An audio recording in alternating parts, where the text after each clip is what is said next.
Good morning, everybody. I'm really excited. It's 6 in the morning, 6:30 now actually, but I've been up since 5 because I am on my way to a yoga studio. They invited me. The studio is called Open in Venice, doing a yoga asana flow. We're going to be doing meditation, journaling, breath work, and then some light bites afterwards.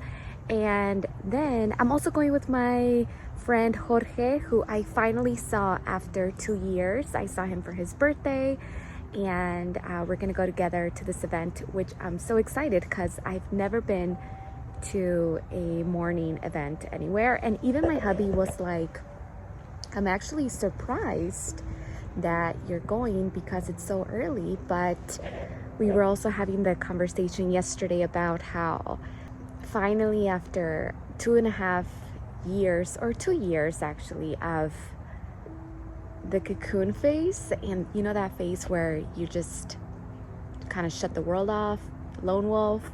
I'm not in that stage anymore.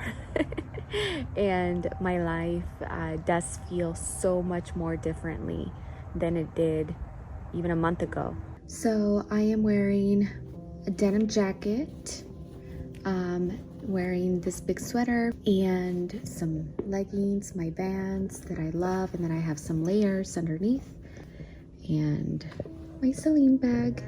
My driver just called me sweetie when I got out of the car. He's like, right here, sweetie, and I was like, sweetie?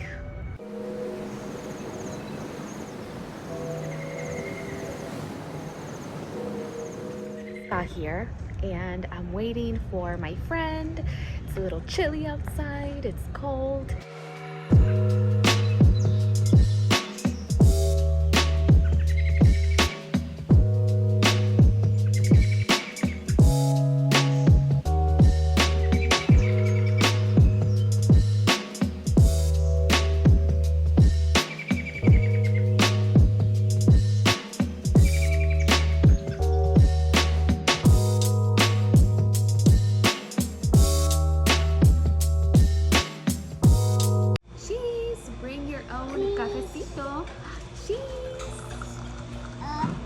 Está caliente, está caliente.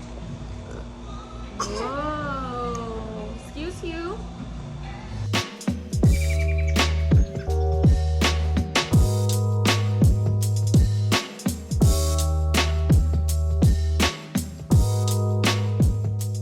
All right, ladies, so I am back. I got my stuff, and guess what? I could not leave Staples without buying notebooks. I know. Do I need them? Yes, I write in notebooks all the time. So I got this one, which is so beautiful. This is actually one of my favorite types of notebooks. They have really great paper. And then I also love a spiral bound, and the paper quality is just so incredible. I always love looking through journals at the store because, oh, look at how it glows. Damn, this is a nice beauty trick. Look at that, before after. Okay, we're just gonna talk like this. One of my favorite things to do in developing journals is going into stores and checking out the different kinds of paper and binding and spirals and covers and all of these different materials, because when I find something that I love, I can send this to the manufacturing company. I also got Isaac a pair of 24 erasable colored pencils, but he saw these the last time that we went to Staples, but we had to leave because Aaron was not having it, so I didn't get a chance to buy him these. So I'm gonna surprise him when I get home. And yeah, these are really cool because you can erase the colored pencils, so that was really nice. And then for me, for my journaling, I did buy myself this pack of 24 chisel tip Sharpies, and then of course I got everything I needed for my ladies. I'll show you what I have. So I don't even tell you guys, but I am actively teaching meditation now to seniors with dementia, and I've been truly enjoying my role as a teacher. It's been so much fun just to be creative with my classes and the themes. And my last class, which was last week, it was a group of 10 beautiful women, and one of them at the very end, when I was walking out of the class and going home already, leaving the building, she came right after me. Like, she pretty much chased me down to give me the biggest, most beautiful hug that you can ever imagine from like a woman who is a mother figure or a grandma figure, like that kind of love. She came up to me and she gave me a hug. And that was the most beautiful thing about being a teacher that I've experienced so far, is that kind of love from a stranger. And she told me that she really enjoyed the class, and you know, she said she was so relaxed. And I even read a poem to them before I started, because the theme of the class was about cultivating our inner light, which is our soul, and letting it shine. And I read them a Chinese proverb called "If there is light in the soul," which I posted it on the Sweet Souls Instagram account if you guys want to check out that poem. But it's so beautiful, and it talks about how if we want to see change in the world, we have to start with us, our beautiful soul, our aura, our light, our essence, the spirit within us. That affects our family dynamic. And then after that, it goes out into the community, and then from the community into the nation, from the nation into the world. And so for my next class, I am going to be leading them on a loving kindness meditation. So I printed this out for them. I'm going to cut them out and give them to the ladies at the end of the class. I know they really enjoyed when I gave them the So-Hum meditation, even though I had just written it in a little note card. But this one is, you know, beautiful. I decided, and it's just so beautiful. Loving kindness. May I be safe. May I be happy. May I be healthy. May I live in peace no matter what I'm given. May my heart be filled with love and kindness. Just a little reminder. So that's for my class. And then for my women's circle, I will be leading them through a So-Hum meditation, which is a very simple meditation with a mantra. The mantra is going to take us within ourselves to meet our true self.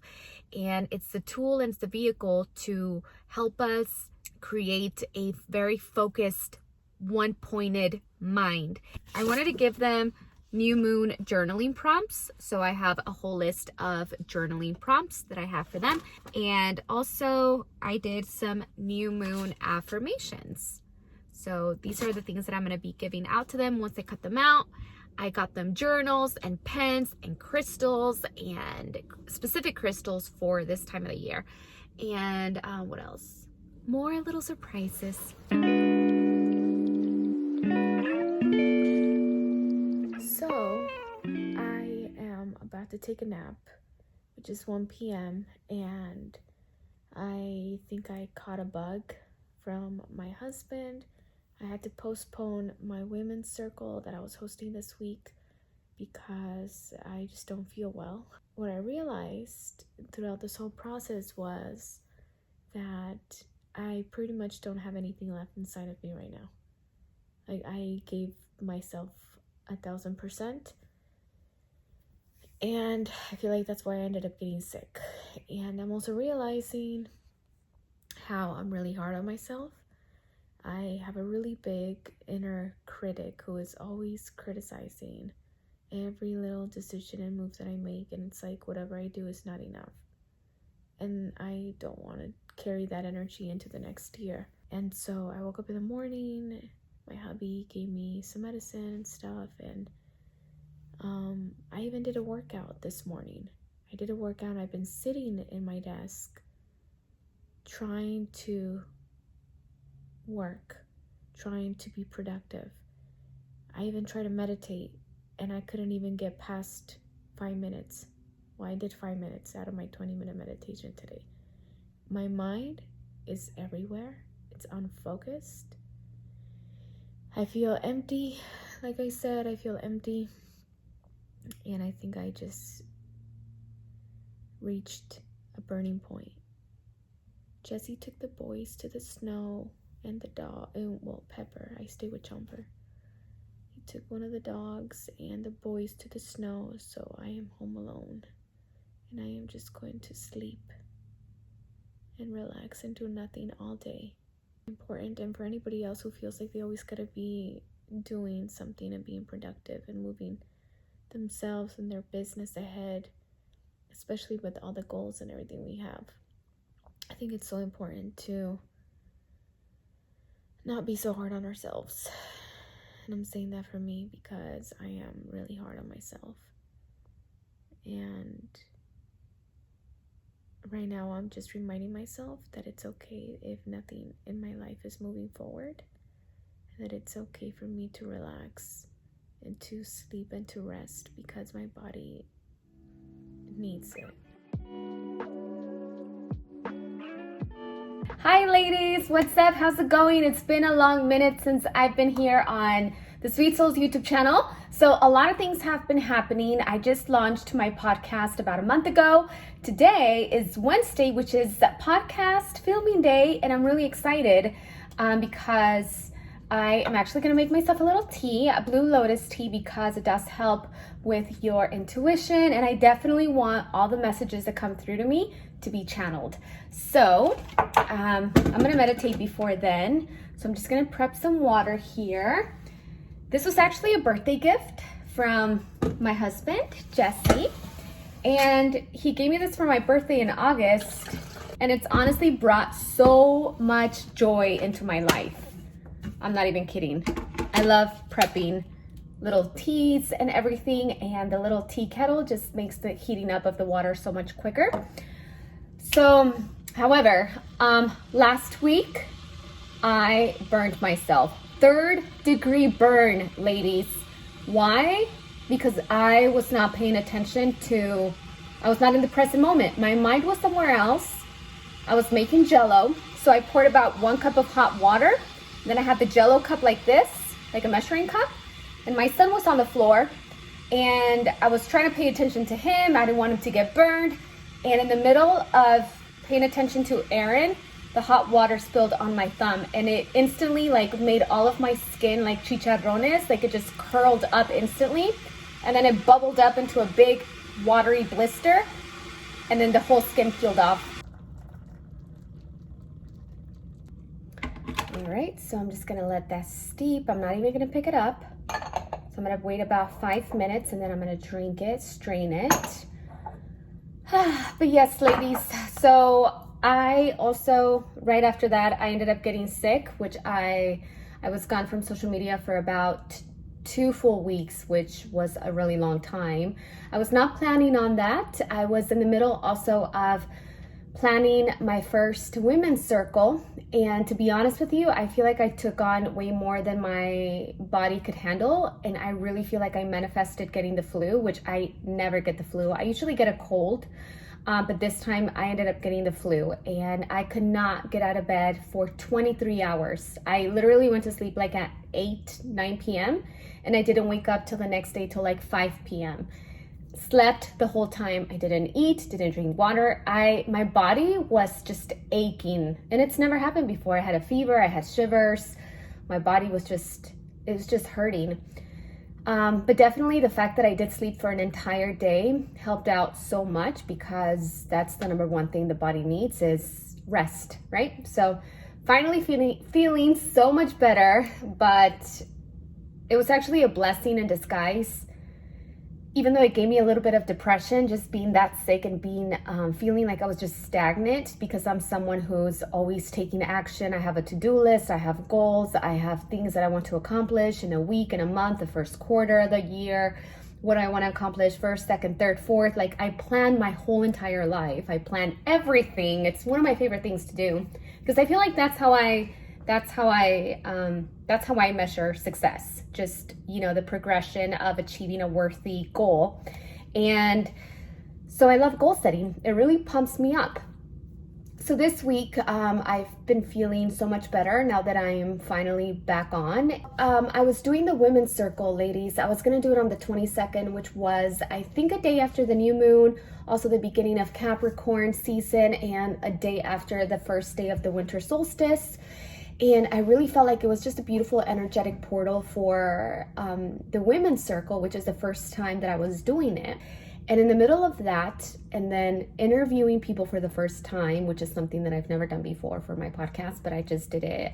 I just did a podcast episode with Sandra Hinojosa Ludwig, who is the author of Chica Why Not.